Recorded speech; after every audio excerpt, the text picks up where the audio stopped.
Nah, saudaraku, saya ingin menyampaikan tema tentang mendesain hidup. Karena saudaraku, sebenarnya bukan bagaimana cara matinya kita yang penting, tapi bagaimana cara kita hidup, itulah yang terpenting. Amin. Kalau orang mati karena kecelakaan, orang mati karena sakit, Tuhan tidak persoalkan bagaimana matinya. Lihat para murid-murid Tuhan Yesus matinya bagaimana? Ada yang digoreng hidup-hidup, ada yang disalibkan terbalik, ada yang dipenggal kepalanya, dan masih banyak lagi penderitaan yang begitu hebat. Tetapi yang menjadi masalah terbesar bagi kita adalah bagaimana cara kita hidup. Mulai sejak kita lahir sampai sebesar ini, sampai seumur ini, seperti apa kita hidup. Yang sudah lalu kan kita tidak bisa ulangi lagi, tapi masih ada di depan kita ini. Anak-anak muda, waktumu masih panjang, saudaraku, ya. Tapi yang sudah umurnya lebih banyak sudah mulai berkurang jumlahnya. Tapi saya katakan tidak terlambat untuk mendesain ulang hidup saudara. Amin. Kenapa ini penting bagi kita sebagai anak-anak Tuhan? Supaya waktu kita hidup, kita bisa memaksimalkan apa yang kita punya. Kalau ditanya saudara, saudara berharga nggak di mata Tuhan? Semua kita di sini setuju ya, kita berharga di mata Tuhan. Tetapi sejauh mana pemahaman kita arti berharga di mata Tuhan? Ini yang harus kita bahas hari ini. Seperti apa pengertian kita yang disebut berharga? Kalau misalkan sebuah keluarga menikah, yang pertama yang diinginkan apa? Dia punya anak, benar nggak? Dan begitu anaknya lahir, baru satu anaknya, sukacitanya luar biasa. Dan dia akan cerita kepada banyak orang, saya punya anak, ganteng anak saya, baik anak saya. Tidak pernah ada orang menceritakan anaknya buruk, benar nggak? Pasti anaknya kalau tidak ganteng ya cantik, ya kan? Padahal orang lihatnya biasa-biasa saja, tapi orang tua menganggap anaknya itu the best, nomor satu. Kalau kita jadikan hidup kita berharga, seperti apa kita memperlakukan hidup ini? Supaya apa, saudaraku? Kalau kita berharga, berarti kita pribadi yang spesial. Kalau saya katakan anak-anak saya berharga di mata saya, maka saya akan mendesain hidup mereka dengan cara-cara yang benar, sesuai dengan petunjuk firman Allah. Amin. Kita perlu mendesain hidup kita, membuat hidup kita ini lebih berharga. Buat dan dandani hidupmu, kepribadianmu dengan hal-hal yang istimewa yang dari Tuhan. Banyak kali kita menghabiskan waktu kan, dari hari ke hari. Apa yang kau lakukan? Bekerja. Buat apa bekerja? Mencari uang. Buat apa mencari uang? Supaya ada kebutuhan kami. Kalau saya nggak kerja, saya nggak usaha, dari mana sumber uang kami? Kami tidak bisa makan. Kami tidak bisa membayar pembayaran yang lain. Saudaraku, kalau saudara ditanya, sudah puaskah dengan apa yang kau dapatkan hari ini? Kalau kau sebagai kepala keluarga, sudah puaskah dengan kondisimu yang sekarang? Tapi saya mewakili aja ya. Dari wajah-wajah kita saya lihat saudara belum puas. Kalau saya sebagai suami, saya juga belum puas. Ya. Kenapa nggak puas? Karena ada banyak hal yang tidak bisa kita capai, kita kejar. Kalau hamba Tuhan ditanya, sudah puaskah untuk melayani? Apa targetmu? Ya kan? Kalau ditanya ibu gembala, apa targetmu ibu tahun ini? 100 jiwa, oke. 100 jiwa. Ini kita setiap minggunya ada berapa jiwa? 30 ya paling banyak, 50 belum sampai, apalagi 100. Bagaimana cara mencapainya itu? Perlu kita mendesain hidup. Apalagi seorang pemimpin leader bagi jemaat. Kalau ingin hidupmu biasa-biasa saja, udah berhenti, gak usah bikin apa-apa. Lakukanlah tugasmu seperti biasa. Dan hasilnya juga yang biasa-biasa. Amin. Saya percaya setiap orang ingin hidupnya berhasil, ingin mendapatkan hasilnya lebih. Seorang pedagang dia ingin penghasilannya tidak mau turun, apalagi merugi, ya kan? Dalam satu hari penjualan berapa? Kok turun ya? Kemarin itu 2 juta, sekarang jadi 500 ribu. Stres nggak itu? Stres pasti.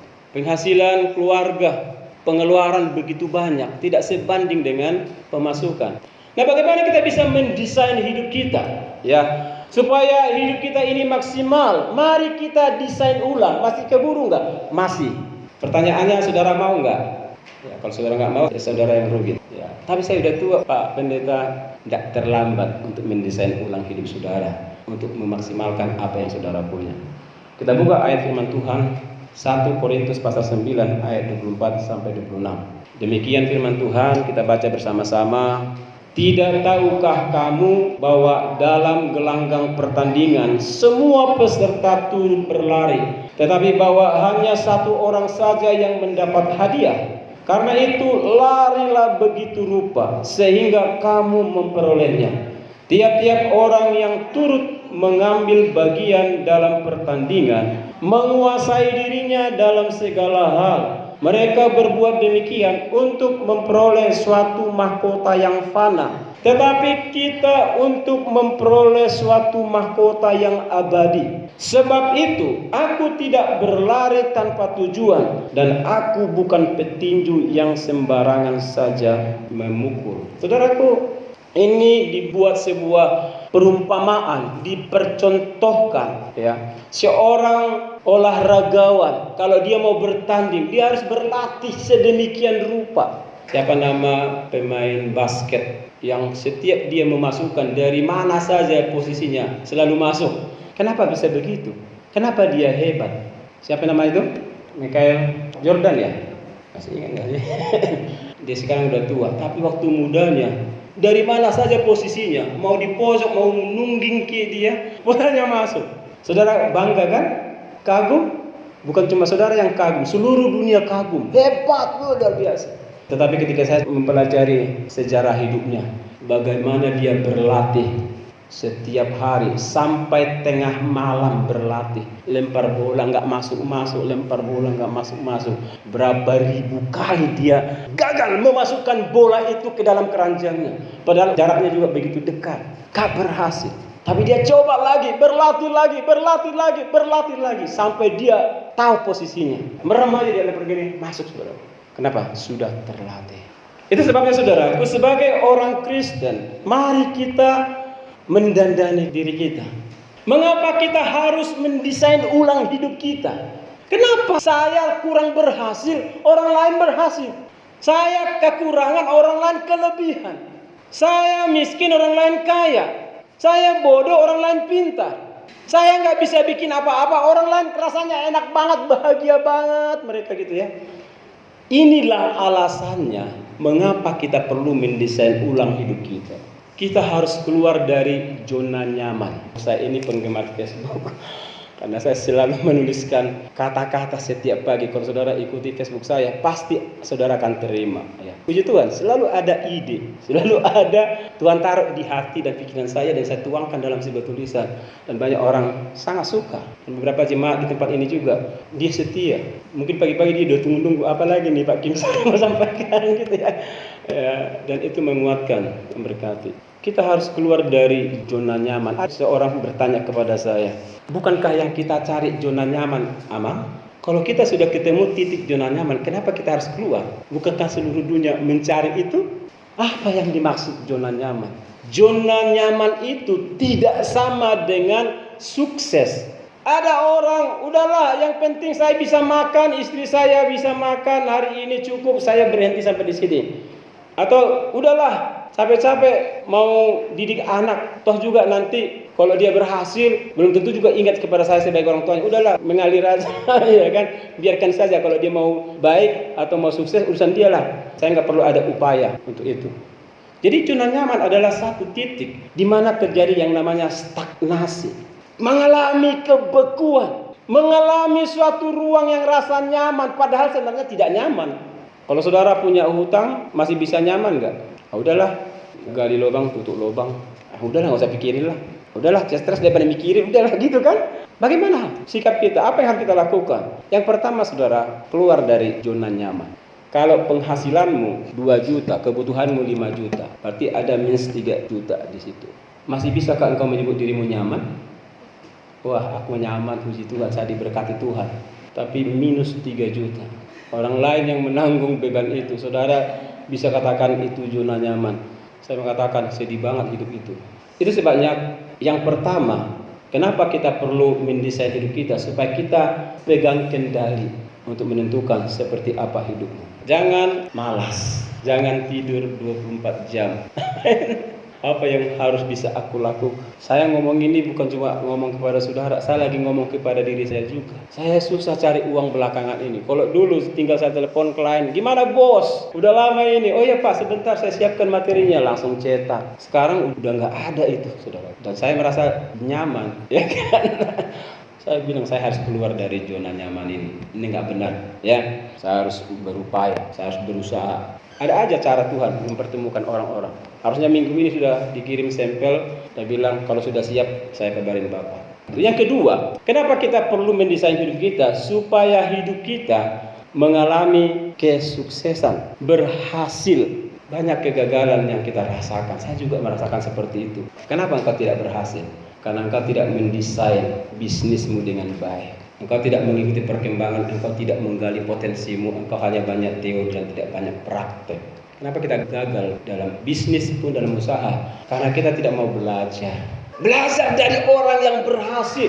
Ada orang berhasil di usia muda. Siapa yang menciptakan Facebook? Mark Zuckerberg. Dia di usia muda sudah kaya raya.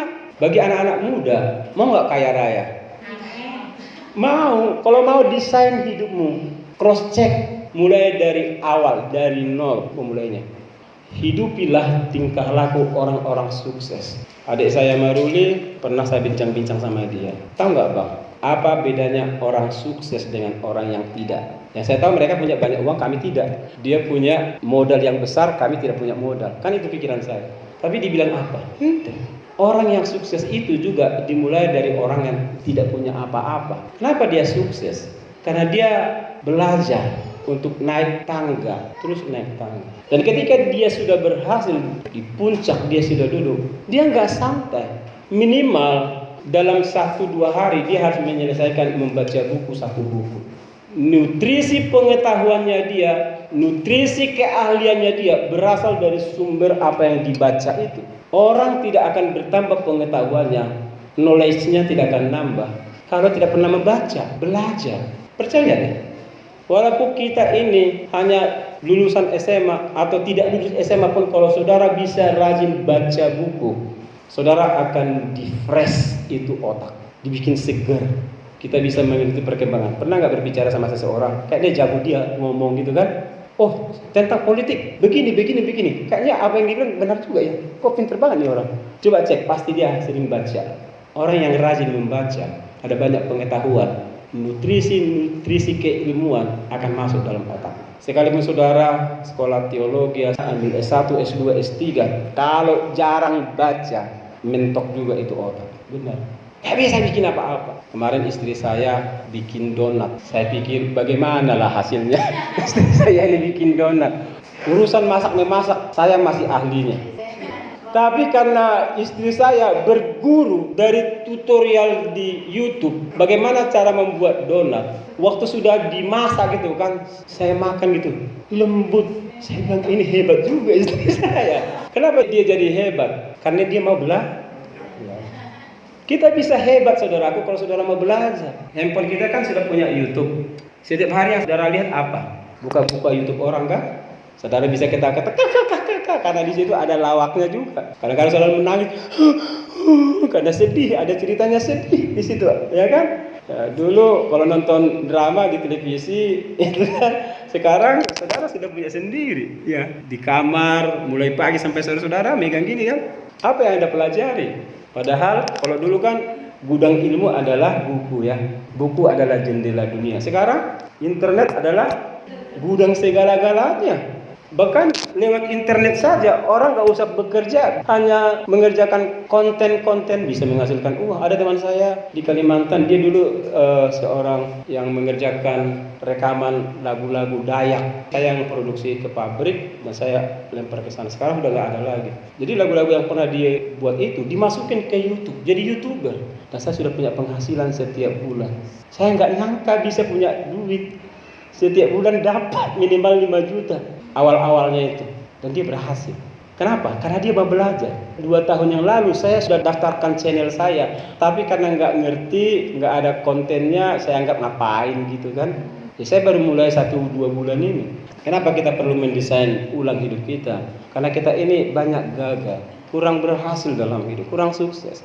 Saudara merasa pelayanan kurang berhasil juga, desain ulang, konsep ulang, saudara. Tidak ada waktu terlambat. Kita juga sering jatuh bangun dalam bisnis. Sekarang kita lagi di bawah. Kalau kita berdiam, udahlah, nyerah deh. Ya udah gak apa-apa. Tapi kalau kamu mulai bangkit lagi, susun kembali, buat prioritas dalam hidup saudara. Saudara akan lihat bagaimana luar biasanya.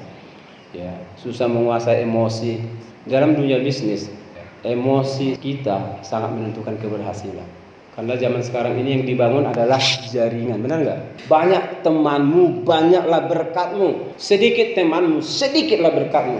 Itu sebabnya kalau saudara bikin sesuatu di media sosial, usahakan jangan ada negatifnya, semua positif.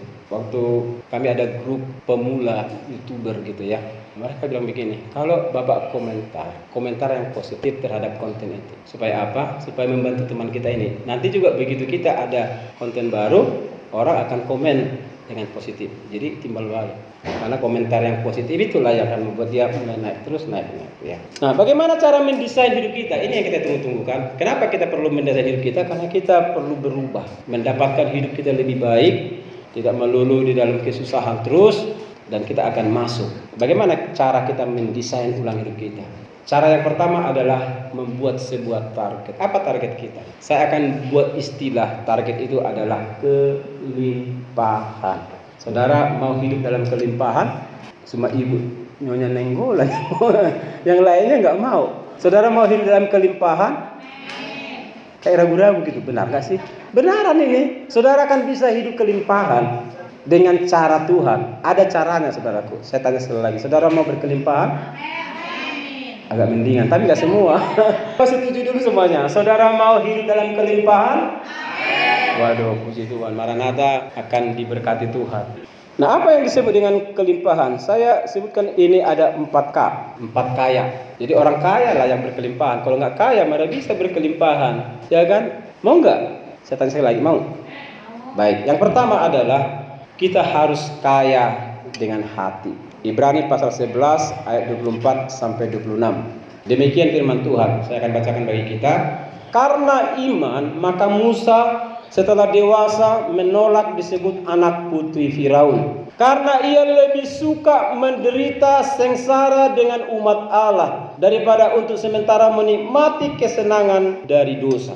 Ia menganggap penghinaan karena Kristus sebagai kekayaan yang lebih besar daripada semua harta Mesir, sebab pandangannya ia arahkan kepada upah.